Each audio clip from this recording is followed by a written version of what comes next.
दूसरा उन्होंने क्या कहा इस संदर्भ में, और वो बहुत परीक्षा में पूछा भी जाता है, कि यदि मैं ये कहूं कि मनुष्य का सबसे बड़ा हित यह है कि वो सद्गुणों पर चर्चा करे। क्या करे? सद्गुणों पर चर्चा करे, और वही करे जो मैं करता हूं, वही करे जो मैं करता हूं, स्वयं की और दूसरों की जांच करना। क्या कहा उन्होंने?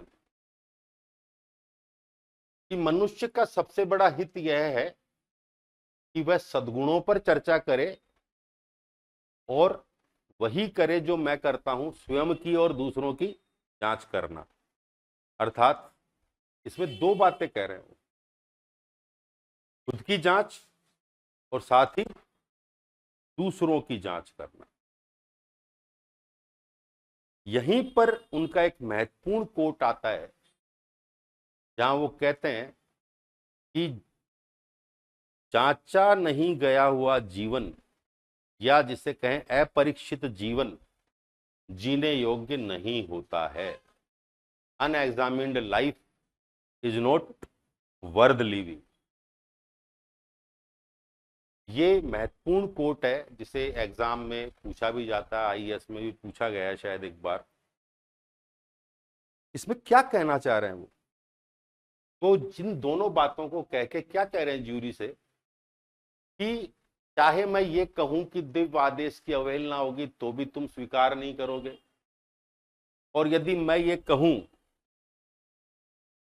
कि सबको मेरे जैसे ही सद्गुणों पर चर्चा करनी चाहिए, और जैसा मैं करता हूं स्वयं की जांच और दूसरों की जांच वैसी ही करनी चाहिए, तो भी तुम स्वीकार नहीं करोगे, विश्वास नहीं करोगे।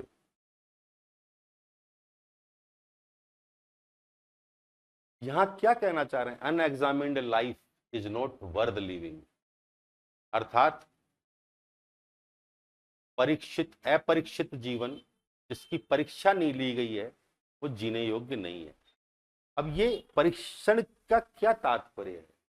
वही जो मैंने आपको पहले बताया, कि जो भी आपके विश्वास, मान्यताएं, धारणाएं पड़ी हुई हैं, उन सब का परीक्षण करना, निरीक्षण करना, आत्मावलोकन, आत्मचिंतन करना, और ये देखना कि ये कहाँ तक ठीक है, और इन पर विचार करते हुए सत्य की खोज करना। सत्य तक, कौन से सत्य तक? वस्तुनिष्ठ सत्य तक पहुंचना। ये ही मनुष्य जीवन का उद्देश्य है। और यदि कोई व्यक्ति ये नहीं करता, तो ऐसा जीवन जीने योग्य नहीं है। और यदि हम समाज के दिए हुए, लोगों के दी हुई मान्यताओं, विश्वासों और परंपराओं के आधार पर ही जीवन जी रहे हैं, तो सुकरात के अकॉर्डिंग ऐसा जीवन जीने योग्य नहीं है। कैसा जीवन चाहिए? कि जिसका परीक्षण हुआ हो। स्वयं का परीक्षण करें, और साथ ही आपका यह दायित्व है, क्योंकि वो कह रहे हैं कि दूसरों की भी जांच करना। क्योंकि सुकरात ने केवल आत्मनिरीक्षण या परीक्षण नहीं किया, उन्होंने क्या किया? दूसरों को भी सिखाया करना, दूसरों को भी बताया। न केवल आत्म जागरूकता की बात कर रहे हैं, वरन समाज की जागरूकता की बात भी कर रहे हैं, कि समाज को भी जगाना है।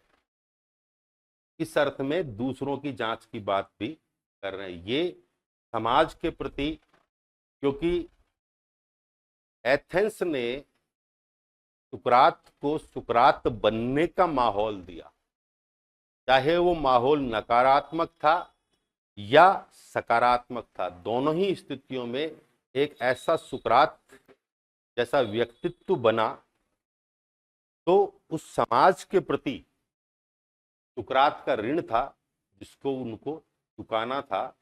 और इसीलिए उन्होंने न केवल अपना आत्मनिरीक्षण या परीक्षण किया, आत्मचिंतन किया, वरन दूसरों को भी ऐसा चिंतन करना सिखाया। कि समाज के प्रति उनका दायित्व और उत्तरदायित्व था। तो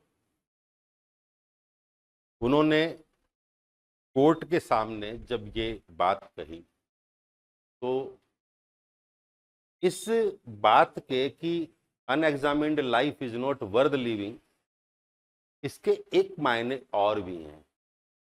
सुकरात के जो मायने हैं वो तो ये है ही कि स्वयं का परीक्षण करना और समाज का भी परीक्षण करना कि लोग कैसे हैं और उनको सुधार करने की कोशिश करना, उनको भी सिखाना। और साथ ही इसका एक अर्थ ये भी है, और सुकरात के संदर्भ में ये अर्थ बड़ा फिट भी बैठता है, कि मान लीजिए सुकरात कहते हैं कि सद्गुण युक्त जीवन ही जीने योग्य होता है, और कोई आदमी ये दावा करता है कि वो सद्गुणी है, तो कैसे पता लगेगा कि वो सद्गुणी है? वो सत्य पर जी रहा है, सत्य की खोज का यात्री है और सत्य पर अडिग है, तो कैसे पता लगेगा कि वाकई वो सत्य पर अडिग है? जब तक कि कोई परीक्षा ना हो, जब तक कि कोई उसका एग्जाम नहीं ले, कोई परिस्थिति ऐसी नहीं बने। और बड़ी मजेदार बात कि सुकरात के जीवन में इस मुकदमे ने वो परिस्थिति बनाई कि जिस जीवन को वो जीते हुए आए और चाहते तो वो अपने बचाव में क्षमा भी मांग सकते थे और ये कह सकते थे कि चलो मैं आगे से ध्यान रखूंगा और अपने काम से काम रखूंगा और युवाओं को पथभ्रष्ट नहीं करूंगा, ना ही देवताओं का अपमान करूंगा। तो ये ऐसा कर सकते थे, पर उन्होंने तो बिल्कुल ही कोर्ट के सामने क्या कहा, जैसा वो कर रहे थे उसको वो सत्य मानकर अपने सत्य पर क्या रहे, अडिग रहे।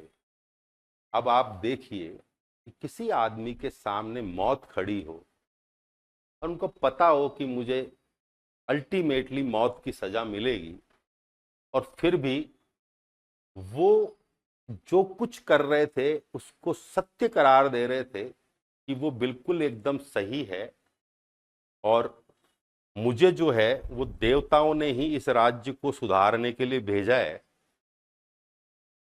एक और अपोलॉजी में एक और उद्धरण आता है जिसमें वो कह रहे हैं कि मैं एक गैड फ्लाई हूं, एक ऐसी मक्खी हूं डंक मारने वाली, और एथेंस एक ऐसा घोड़ा है जो शक्तिशाली तो है पर वो आलसी हो गया, वो निद्रा में है, और मैं उसको उस पर बैठकर उस पर बार बार डंक मारता हूं और उसे जगाने की कोशिश करता हूं। तो ये तो तुम्हारा सौभाग्य है कि तुम्हें सुकरात जैसा आदमी मिला है जो तुम्हें जगा रहा है बार बार, और तुम जो सोए पड़े हो उसे जगाने की कोशिश कर रहा है। तो ये तो तुम्हारा सौभाग्य है।